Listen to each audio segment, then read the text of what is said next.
اب دیکھیے اس کا رزلٹ پھر کیا ہوا. یہ رزلٹ تو میں نے تو وہ آج کل کی کہہ رہا ہوں. اس زمانے میں یہ ہوا کہ حدیث نبویہ صحابہ کرام رضی اللہ عنہم تابعین کے علم و عمل کا پورا ریکارڈ مرتب ہو گیا کہ ہر ایک نے اپنی اپنی بکس میں لکھ دیا. اس ریکارڈ کے بارے میں یہ جاننا ممکن ہو گیا کہ کون سی بات اوتھینٹک ہے اور کون سی نہیں ہے، یہ بھی پتہ چل گیا. جعلی روایات جن کی مدد سے امت مسلمہ میں انتشار اور تفریق پیدا کی جا سکتی تھی، اس کی سد باب ہو گیا.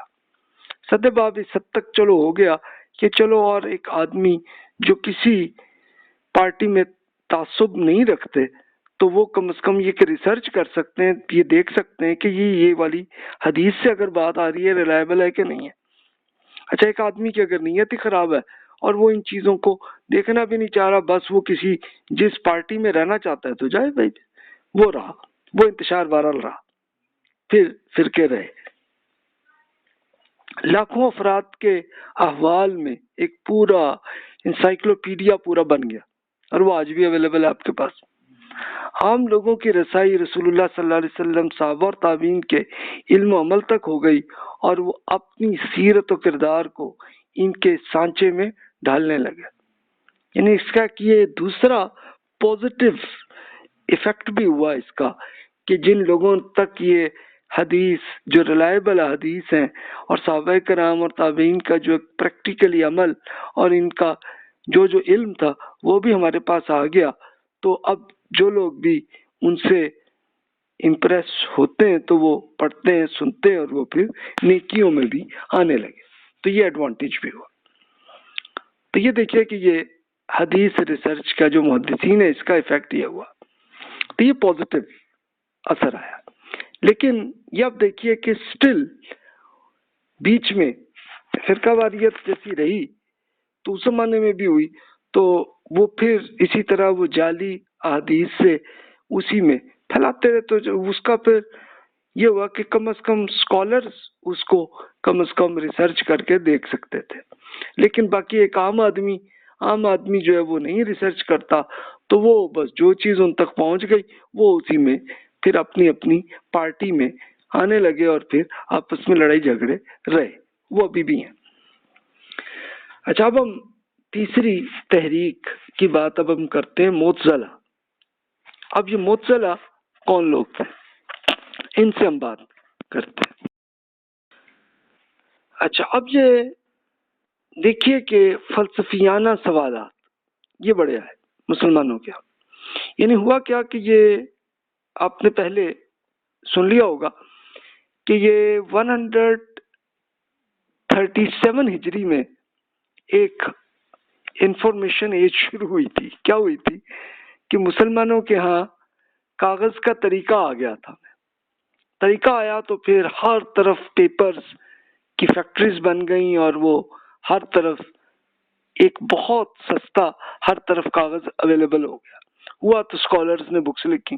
اچھا، بکس ہی نہیں لکھی بلکہ ایک اگلا سٹیپ یہ بھی ہوا تھا کہ دیگر قوموں میں جتنا علم پہلے سے تھا تو ان کی بکس کو پورا وہ بھی اویلیبل ہو گئی. اس میں فلسفہ بھی تھا، اور یہ فلسفہ کہاں سے آیا تھا؟ یہ اسپیشلی گریس اور انڈیا، وہاں کی جو بکس وہ اویلیبل ہو گئیں اور ہو کے وہ پوری لائبریریز کے اندر آئیں اور اسکالرز نے پڑھنی شروع کر دیں.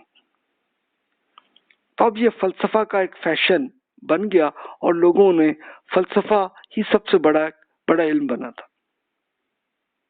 اچھا، فلسفہ تھا کیا اس زمانے میں؟ یعنی ایک فلسفہ اسکالرز جو پرانے تھے، یعنی عیسیٰ علیہ السلام سے پہلے زمانے کے، یعنی 2300 ایئرز اگو، اب سے پہلے، آج سے پہلے ہم اب کیلکولیٹ کر لیں تو اب سے کوئی 2000-2500 سال پہلے کے جو اسکالرز تھے انسانوں کے، انہوں نے جو کچھ بھی کام کیا تھا تو وہ چلو بکس مل گئیں. اس کے اندر آپ کو بڑی کام کی چیزیں بھی ملیں گی، physics, chemistry, biology, social sciences, اس کی آپ کو بڑی چیزیں ملیں گی، سائیکالوجی بھی مل جائے گی آپ کو. لیکن اس کے ساتھ ایک سائیڈ افیکٹ یہ ہوا کہ انہوں نے اللہ تعالیٰ کے بارے میں جو بھی ذہن میں آئیڈیاز تھے وہ بھی سارے آ گئے. تو اب ایک زناتکا کا ایک پروپیگنڈا آیا. زناتکا کون تھے؟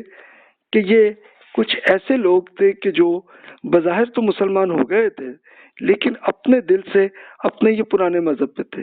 تو انہی کے پورے آئیڈیاز کو اسی طرح انہوں نے فلسفے کے طور پہ پورا پروپیگنڈا کرنا شروع کر دیا، اور ساتھ ساتھ دین اسلام سے متعلق تنقید کے آئیڈیاز بھی انہوں نے انہی کتابوں میں ڈال دیے. ایشو یہ ہے. تو چیلنج بن گیا نا مسلمانوں کو. تو تب یہ پھر ہوا کہ معتزلہ اسکالرز کچھ تھے کہ جو فلسفہ کے اسکالرز تھے، انہوں نے علمی جوابات دیے ہیں. اس کے ایک ایگزامپل ہے، کچھ بڑے جو مشہور معتزلہ اسکالر نظام صاحب تھے، 221 ہجری میں وہ فوت ہوئے. اسی طرح ابو الحزیل صاحب ہیں، یہ اس سے کچھ عرصہ بعد 234 ہجری میں ان کی ایک شاندار کامیابی ہوئی. انہوں نے یہ کیا کہ بھی یہ زناتکا یعنی جو بھی دین کے خلاف ہیں، اچھا وہ اپنا نام نہیں بتاتے تھے لیکن اپنا پروپیگنڈا مثال کے طور پر جیسے خط کی شکل میں کر کے وہ پھیلا دیا. تو اب وہ لوگ کنفیوز ہو جائے نا اس میں، اور کچھ نہیں. تو پھر معتزلہ اسکالرز نے جیسے نظام اور عبد الحزیل صاحب نے، ان سب نے جواب دیے اور وہ پورا آیا. تو معتزلہ ایک اس طرح سے وہ آیا، اور ان کا چونکہ فلسفے کا فیشن یہ اب 3 صدی ہجری میں بہت عام ہو گیا ہوا تھا، تو پھر وہ پھیلا. تو پھر یہ بھی ہوا کہ معتزلہ کی حکومت میں پذیرائی بھی ہوئی، اور گورنمنٹ نے پھر یہ بھی کیا کہ ان کو بڑی بڑی اچھی پوزیشنز بھی دی. خاص طور پہ اب یہ وہ پیریڈ تھا کہ جب مامون الرشید کی حکومت تھی، پھر ان کے اگلے حکمران تھے معتصم باللہ، پھر واثق باللہ تھے، تو ان کو حکومت بڑی ملی. یعنی یہ حکمران تھے تو انہوں نے معتزلہ اسکالرز کو بڑی اچھی پوزیشنز دی گورنمنٹ کے اندر. یہ ٹائم ہے 197 to 332 ہجری کے زمانے. یعنی فلسفہ اس سے پہلے بھی چل رہا تھا، معتزلہ اسکالرز بھی پہلے بن چکے ہوئے تھے پچھلی صدی میں، تو اب وہ ان کو ایک اچھی پوزیشن ملی. لیکن جب یہ گورنمنٹ کی ایسی جاب ملتی ہے تو سائیڈ افیکٹ بھی ہوتا. انتہا پسندی کا فتنہ پیدا ہوا، فلسفیانہ موشگافی ہوئی. موشگافی کو آپ انگلش میں کہیں تو زیادہ سمجھ میں آ جائے گی، کہ جس کو ہم ہیئر سپلٹنگ جسے آپ کہہ لیں، کہ اپنے یہ ایسے کہہ لیں کہ اپنے بال کو لے کے بال کو الگ الگ اس کو آپ اس کے ایک حصے کو آپ حصہ بنانے کی کوشش کر رہے ہو. تو یہ وہ حالت ہو گئی تھی فلسفے میں. تو یہ ایسا ہوا. تو اب یہ معتزلی جو اسکالرز تھے جنہوں نے پہلے تو بڑا اچھا کام کیا تھا کہ یہ انہوں نے زناتکا کے جواب دیے تھے اور وہ کیا تھا، لیکن پھر وہ بھی فلسفے سے متاثر ہوئے، تو فلسفے کے نئے آئیڈیاز اور یہ دین میں شامل کرنے فتنے وہ ہوئے، اور پھر مین اسٹریم مسلمانوں پر تشدد کا سلسلہ بھی شروع ہوا. یہ سب سے بڑا حادثہ ہے جو اس زمانے میں ہوا. آئیے اب اس کی ایگزامپل عرض کرتا ہوں. یہ ذہبی اسکالرز نے پیش کی ہے، اور یہ واقعہ جو ہوا ہے، جو حادثہ ہوا ہے، احمد بن حنبل رحمۃ اللہ علیہ جو ایک بڑے فقی اسکالر تھے، تو ان کے ساتھ یہ حادثہ ہوا ہے. تو خود ابن حنبل صاحب نے یہ پورا وہ بیان کیا ہوا ہے، اور ہو سکتا ہے انہوں نے کہیں خط کی شکل میں لکھا ہو یا جیسا ہو، تو اس کو خود انہوں نے بیان کیا. تو اس کو پھر آگے جا کے یہ ہوا کہ ذہبی صاحب نے بیان کیا، تو میں انہی کے الفاظ کا ترجمہ کر کے آپ کے سامنے عرض کر دیتا ہوں کہ حالت کیا ہوئی تھی. اور یہ ٹائم ہے 218 ہجری کے زمانے کے آس پاس کے، اس ٹائم میں یہ پورا حادثہ ہوا ہے. اب احمد بن حنبل رحمۃ اللہ علیہ کا خود بیان کرتے ہیں کہ میں جب اس مقام پر پہنچا جس کا نام باب البستان ہے، تو میرے لیے سواری لائی گئی اور مجھے سوار ہونے کا حکم دیا گیا. اب یہ گورنمنٹ کی طرف سے آیا آرڈر، چلو بھی بیٹھو. مجھے اس وقت کوئی سہارا دینے والا نہیں تھا، اور میرے پاؤں میں بوجھل بیڑیاں بھی تھیں. سوار ہونے کی کوشش میں کئی مرتبہ اپنے منہ کے بل گرتے گرتے بچاؤں. آخر کسی نہ کسی طرح سوار ہوا اور معتصم باللہ کے محل میں پہنچا. اور معتصم باللہ یہ حکمران ہے، خلیفہ تھے، خلیفہ کہلاتے تھے، بادشاہ ہی تھے. تو انہوں نے اسپیشل یہ آرڈر دیا کہ چلو بھی یہ احمد بن حنبل کو بلاؤ. تو وہ اس طرح ان کو ایک بیڑیوں کے ساتھ ان کو باندھ کے اور پھر لے آئے ان کو. جناب مجھے ایک کوٹھڑی میں داخل کر دیا گیا اور دروازہ بند کر دیا گیا. آدھی رات کا وقت تھا اور وہاں کوئی چراغ بھی نہیں تھا. میں نے نماز کے لیے تیمم کرنا چاہا اور ہاتھ بڑھایا تو پانی کا ایک پیالہ اور تشت رکھا ہوا تھا. میں نے وضو کیا اور نماز پڑھی. اگلے دن معتصم باللہ کا قاصد آیا اور مجھے خلیفہ کے دربار میں لے گیا. اب معتصم باللہ بیٹھے ہوئے تھے اور چیف جسٹس ابن ابی داؤد بھی موجود تھے اور ان کی ہم خیالوں کی ایک بڑی تعداد تھی. اب دیکھیے یہ کون لوگ تھے. یہ اصل میں جو چیف جسٹس ابن ابی داؤد صاحب تھے یہ معتزلہ ایک طرح کا ایک فلسفیانہ فرقہ بن گیا تھا. تو ان کے یہ بڑے آدمی تھے اور ان کے اور بھی ساتھی اور یہ سارے اکٹھے. اب ہوا یہ کہ ابو عبد الرحمن شافعی بھی موجود تھے. تو اسی وقت دو آدمیوں کی گردنیں بھی اڑائی جا چکی تھی. اب کیوں کی گئی تھی؟ یعنی اصل ایشو پورا یہ تھا کہ اب یہ معتصم باللہ کی یہ اب بڑے متاثر تھے معتزلہ کے، اور جو بھی معتزلہ سے اختلاف رکھ رہے تھے تو انہوں نے دو بندوں کو اس پہ مارا تھا. اور اس میں احمد بن حنبل جو ایک بہت بڑے سکولر وہ تھے ان کو بھی اب یہ امید آ گئی تھی. اب امیجن کرے اگر یہ حالت ہمارے ساتھ ہوئی ہو ایسے جیسی احمد بن حنبل صاحب نے بیان کی ہے تو یہ ہمارے ساتھ ہوئی ہو تو پھر کیا ہو. تو احمد بن حنبل پھر مزید کہتے ہیں کہ میں نے ابو عبد الرحمن شافعی سے کہا کہ آپ کو امام شافعی رحمۃ اللہ علیہ سے مسا کے بارے میں کچھ یاد ہے؟ تو ابن ابی داؤد نے کہا کہ جی اس شخص کو دیکھو کہ اس کی گردن اڑائی جانے والی ہے اور یہ فقہ کی تحقیق کر رہے ہیں، اس کی ریسرچ کر رہے ہیں. تو معتصم باللہ نے کہا کہ نہیں انہیں میرے پاس لاؤ. وہ برابر مجھے پاس بلاتے رہے اور میں ان کے بہت قریب پہنچ گیا. کہا کہ جی بیٹھ جائیے. اب میں بیڑیوں سے تھک گیا تھا اور بوجھ ہو رہا تھا. تو تھوڑی دیر بعد میں نے کہا کہ جناب مجھے کچھ کہنے کی اجازت ہے؟ خلیفہ نے کہا ہاں جی کہیے. تو احمد بن حنبل رحمۃ اللہ علیہ نے یہ کہا کہ جی میں پوچھتا ہوں کہ اللہ کے رسول صلی اللہ علیہ وسلم نے کس چیز کی طرف دعوت دی ہے؟ خلیفہ نے کہا کہ جی لا الہ الا اللہ کی شہادت کی طرف. تو احمد بن حنبل نے کہا جی میں بھی اسی کی گواہی دیتا ہوں. آپ کی جد امجد یعنی عبداللہ بن عباس رضی اللہ عنہ کی روایت ہے کہ جب قبیلہ عبد القیس کا وفد رسول اللہ صلی اللہ علیہ وسلم کے پاس آیا تھا اور آپ کی خدمت میں حاضر ہوئے تو انہوں نے ایمان کے بارے میں آپ سے پوچھا تھا. تو رسول اللہ صلی اللہ علیہ وسلم فرمایا تھا آپ لوگوں کو معلوم ہے کہ ایمان کیا ہے؟ تو انہوں نے اعراض کیا کہ اللہ اور اس کے رسول کا علم ہے. تو آپ نے فرمایا تھا کہ اس بات کی گواہی کہ اللہ کے سوا کوئی خدا نہیں ہے اور محمد اللہ کے رسول ہے، نماز کی پابندی، زکوٰۃ ادا کریں اور مال غنیمت سے 5واں حصہ نکالیں. تو یہ احمد بن حنبل صاحب نے پوری حدیث کو بیان کی. تو خلیفہ جو تھے انہوں نے کہا کہ اچھا جی اگر آپ میرے پیش رو کے ہاتھ میں نہ آ گئے ہوتے تو میں آپ سے تعرض ہی نہ کرتا، آپ سے کوئی بات ہی نہ کرتا میں. تو عبد الرحمن بن اسحاق نے کہا کہ جی میں نے آپ کو حکم نہیں دیا تھا کہ اس آزمائش کو ختم کر دیجئے. ابھی عبد الرحمن بن اسحاق صاحب جو اسکالر تھے جو یہ شافعی اسکول آف تھاٹ کے تھے تو انہوں نے وہی کہا کہ بھائی اب یہ نہ آپ کریں، یہ آپ لوگوں کی آزمائش نہ کریں. تو احمد بن حنبل نے کہا کہ اللہ اکبر، اس میں تو مسلمانوں کے لیے آسانی ہے کہ بھی آپ یہ آپ کا جو فرقے کی جو یہ باتیں جو فلسفے کی آ گئی تھی تو اس میں آپ کیوں یہ انویسٹیگیشن کے لیے لوگوں کو اتنا سختی سے بیڑیوں میں بند کر کے تو آپ لوگوں کو جیل میں ڈال کے اور یہ کر رہے ہیں، ان سے یہ نہ کریں. اس کے بعد خلیفہ نے معتزلی علماء کو حکم دیا کہ جی چلیں جی آپ ابن حنبل احمد بن حنبل سے آپ یہ مناظرہ کریں، گفتگو کریں ان سے.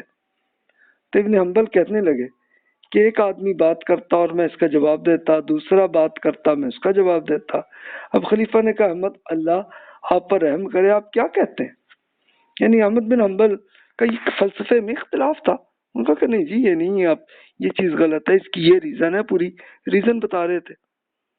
تو احمد بن حنبل نے کہا امیر المومنین مجھے کتاب اللہ اور سنت رسول سے کچھ دکھائیے تو میں اس کے قائل ہو جاؤں۔ خلیفہ نے کہا کہ اگر یہ میری بات قبول کر لیں تو میں اپنے ہاتھ سے انہیں آزاد کر دوں اور اپنی فوج و لشکر کے ساتھ ان کے پاس جاؤں اور ان کے گھر حاضری دوں میں۔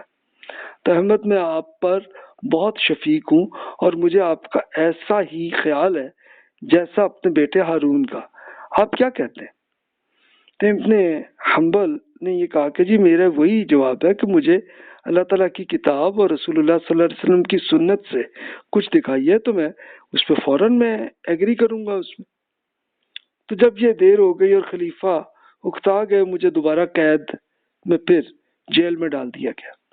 پھر اگلے دن طلب کی، پھر مناظرہ ہوا اور یہ سوال جواب چلتے رہے اور زوال کا وقت ہو گیا، یعنی ابھی مغرب کا ٹائم آ گیا۔ تو خلیفہ اکتا گیا، اچھا بھی لے جاؤ بھی۔ پھر ان کو تیسری رات میں پھر سمجھا کہ اگلے دن یہی ہوگا، تو میں نے ڈوری منگوائی اور اس میں اپنی بیڑیوں کو کس کر کیا تاکہ یہ پاجامہ میں ڈال لوں، تاکہ کہیں یہ سخت وقت نہ ہو کہ میں بالکل ننگا نہ ہو جاؤں میں۔ تو انہوں نے دیکھے ایسے اپنے آپ کو اس رسی سے اپنی شلوار کو سمجھ لیں کہ اس طرح سے انہوں نے باندھ دیا کہ چلو بھی اب تاکہ اب تو لگتا ہے کہ یہ جس طرح سے میرے ساتھ حرکت کر رہے ہیں تو اب لگتا ہے کہ مجھے یہ کریں گے، تو مجھے اگر قتل بھی کریں تو یہ میری کم از کم میں شرم کے ساتھ ہی میری لاش جائے۔ دربار بھرا ہوا اور میں مختلف راہداریوں سے گزرتا ہوا آگے بڑھا تو کچھ لوگ تلواریں لیے کھڑے تھے اور کچھ کوڑے پہ۔ پچھلے 2 دن کے بعد سے لوگ آج نہیں تھے۔ جب میں معتصم باللہ جو حکمران تھے ان کے پاس پہنچا تو کہا کہ بیٹھ جائیے۔ پھر لوگوں سے کہا کہ ان سے مناظرہ کریں، پھر مناظرہ ہوا، میں جواب دیتا رہا، دوسرے کا جواب دیتا رہا، میری آواز سب سے غالب تھی۔ جب دیر ہو گئی اور مجھے الگ کر دیا تو اس کے ساتھ علیحدگی میں بات کی، پھر انہیں ہٹا کر مجھے بلایا، کہا کہ احمد اللہ آپ پہ رحم کرے، میری بات مان لیں، میں آپ کو اپنے ہاتھ سے رہا کر دوں۔ میں نے پہلا جواب دیا تو اس پر انہوں نے برہم سے کہا کہ چلو ان کو پکڑو، کھینچو اور ہاتھ توڑو۔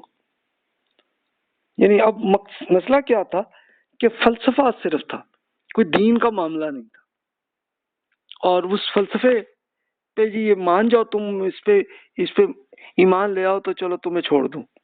تو کہا کہ میں اس پہ نہیں، میں آپ کی بات پہ ایگری نہیں کر رہا اس پہ۔ تو پھر آخر جو اب حکمران تھے، حکمران کو آ گیا غصہ، چلو ابھی چلو ان کو مارو۔ اب معتصم باللہ یہ جو حکمران تھے کرسی پر بیٹھ گئے اور جلادوں کو اور کوڑے لگانے والوں کو بلایا، ایک آدمی آگے بڑھتا اور مجھے 2 کوڑے لگاتا۔ معتصم کہتے اور زور سے کوڑے مارو، پھر وہ ہٹ جاتا اور دوسرا آتا اور 2 کوڑے اور مارتا۔ تو 19 کوڑوں کے بعد پھر معتصم باللہ میرے پاس آیا اور کہنے لگا احمد کیوں اپنی جان کے پیچھے پڑے ہو، واللہ مجھے آپ پہ بڑے خیال ہے، چلو مان لو میری باتوں کو، کہ میرے فلسفے کو مان لو۔ تو ایک شخص اجیف نے مجھے اپنی تلوار کے دستے سے چھیڑتا اور کہتا کہ تم ان سب پر غالب آنا چاہتے ہو؟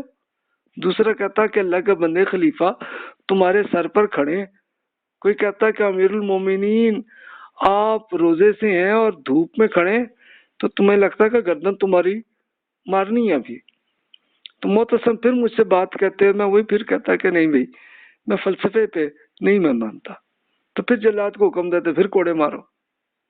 تو اسی اسنا میں میری حواس جاتے ہوئے اور جب ہوش میں آیا تو دیکھا کہ بیڑیاں کھول دی گئی ہیں اور آزاد کر دیا گیا۔ تو یہ دیکھیں احمد بن حنبل صاحب نے خود یہ لکھا ہوا ہے پورا میتھڈ، لیکن وہ ظاہر ہے کہ ان کی اپنی بک اویلیبل نہیں ہے، اس کے بعد کے اسکالر زابی صاحب نے جنہوں نے یہ پڑھا تھا پورا تو انہوں نے لکھ دیا اسے۔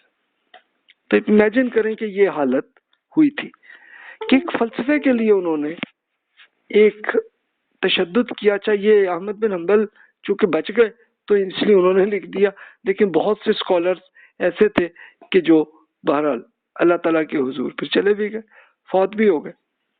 تو رزلٹ یہ ہوا.